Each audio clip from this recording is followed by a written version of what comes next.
Thailand is home to some of the worst human trafficking in the world. Thousands of children are born into poverty. They're expected to support their parents at an early age, and that puts them at risk for being labor trafficked, or sex trafficked, or being sold as child brides. So here in Udon Thani, Thailand, one place really stands out. It's called the Home of Hope. There's a mom in this home, and her name is Ning. Her job is just like any other mom, to love, care, nurture, to be able to impart self-worth into these children who have been told that they're not worth anything.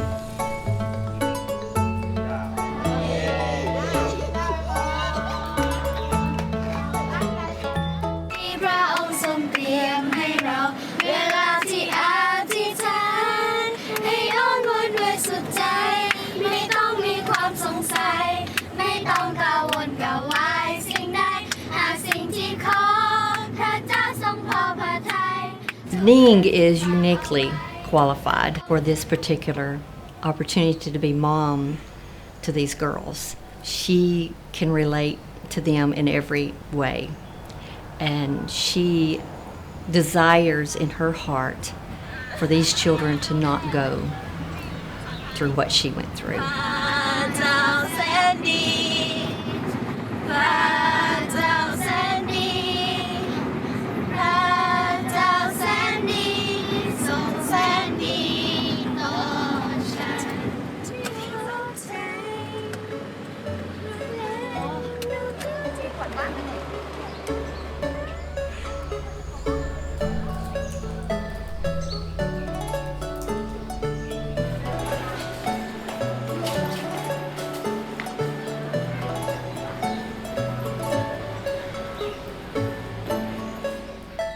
Ning was born in Laos in a very impoverished situation.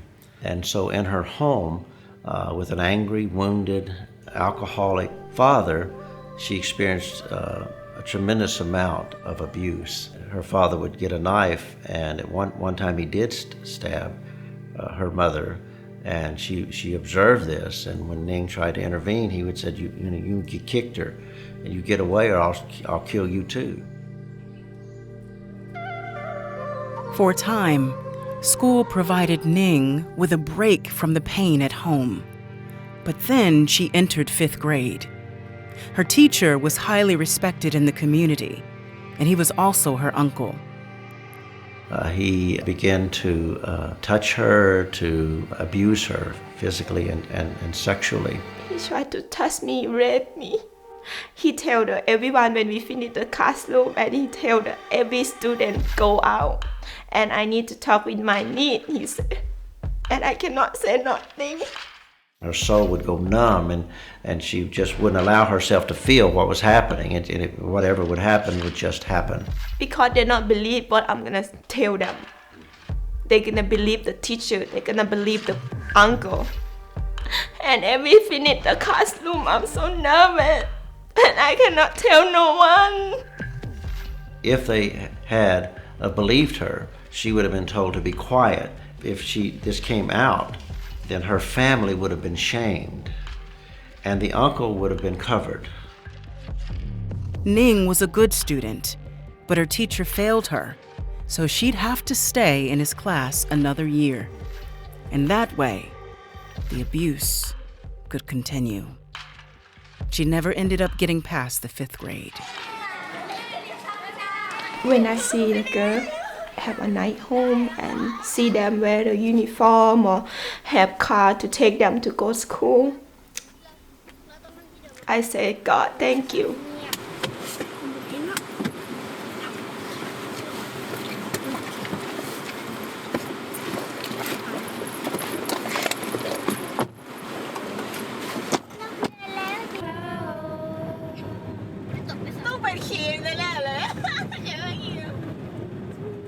With the Homes of Hope, we promise that we will take them all the way through, not just through high school, but all the way through college so that they can have a secure future ahead of them. We really want to develop our young people in 4 areas: spiritually, educationally, and their character, and we also want to see them fully healed. And I love the pictures and the videos of watching them many, many times a week, gathering together as a mom and her daughters, singing and worshiping God. And I've taught Ning about how to go heart to heart.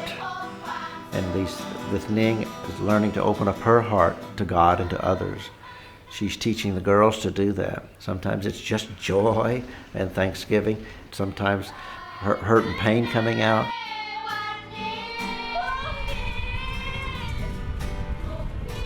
The abuse Ning was experiencing in elementary school finally came to light. But Ning's parents did not support her. They felt like she had brought shame to the family, and they left their village in Laos. They illegally immigrated to Bangkok, Thailand, and Ning got a job in a candy factory. And there, she was subjected to more abuse. Remember now, we're talking about a 12, now maybe 13-year-old girl. The boss and his son began to be interested in her, wanting her, lusting after her. And so they pressed themselves onto her, abusing her, and telling her, if you say anything, because you're not legally here, we will tell the police and they will come and they will put you and your family in jail. And I said, why am I all my life gonna be like this again and again and again? And I have to stay to work about 4 years.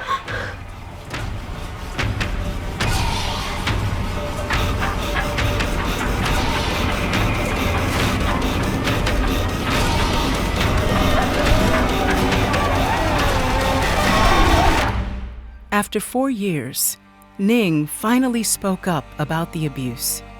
Her boss retaliated by turning her in as an illegal worker, and she went to jail.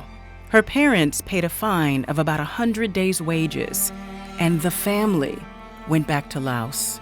She had been taught that she had to do good works to earn spiritual merit, and providing for her family was one of those good works. It's very difficult to understand as an American, but the extreme pressure that a child is upon to try, especially the female, to be responsible to take care of her family. And when a child is born, they're born for the family, for the village, for the temple. Ning felt this pressure to provide for her mom and dad. Ladies and gentlemen, the cabin crew will start doing passenger. A man in Seattle, Washington, offered to pay $10,000 if Ning would live as his wife and work in his Thai restaurant. So even though she was still in her teens, Ning felt pressured to sign a marriage contract. It's a time in life when young people often are thinking about hopes for the future, but instead, Ning found herself all alone, traveling to the United States, coerced to live as a wife to a man she had never met. I cannot say no because he said the paper, I'm a his wife. I cannot say no to the...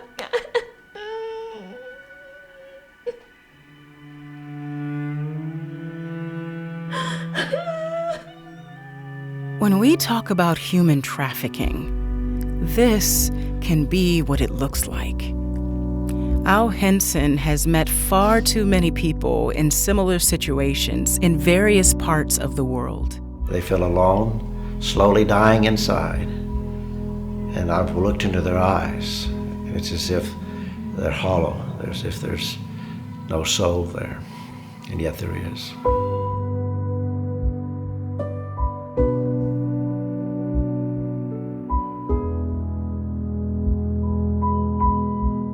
Ning began taking English language classes.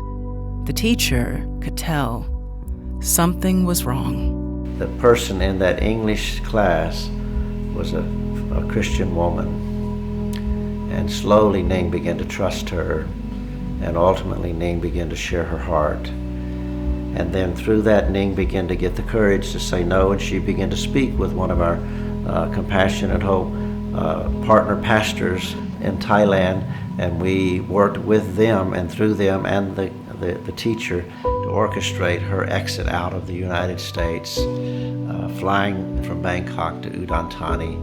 And there meeting her was one of our brothers, one of our pastors, and his wife that took her then into their home. And through them, she began to understand the love of God.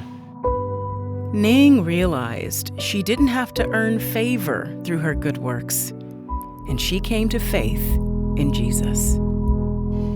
It was about 2 months after she had arrived back into Thailand that I was in our Lao leaders' home. And as I was speaking to Lao leaders, she was present. She was translating for me, and I thought, oh, she can speak English. And I said, who is this? And they said, oh, this is Ning. Remember Ning? And I couldn't hardly contain myself. That here she was, safe, protected, around Christian people, a new family.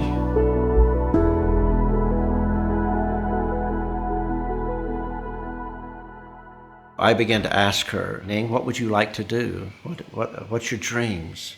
What would you see yourself doing in the future? And she began to cry. And I said, Ning, why are you crying? And she said, because no one has ever cared enough. No one has ever seen me valuable enough to do anything, to care enough to see my dreams become a reality. And I said, well, God does. And your new family in Christ, we do, I do.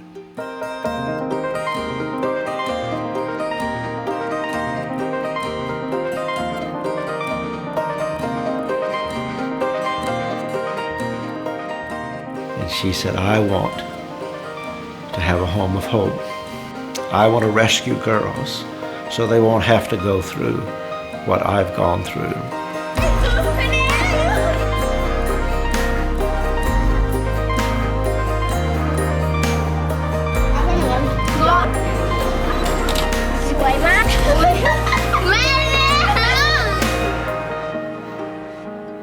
And Ning now has 9 girls in her home of hope, and it's just anyone who goes there, you're amazed. You just sit back and go, what a God. And what a joy it is to be able to take these beautiful, priceless treasures and give them a home, food, shelter, a safe place, teach them about Jesus, a high quality education, and allow them to begin to hope again and dream. Thailand is home to some of the worst human trafficking in the world. But it's also a place where the gospel is on display, where God is putting the lonely in families, where the compassion of God's people is bringing about real change. This is a place of hope.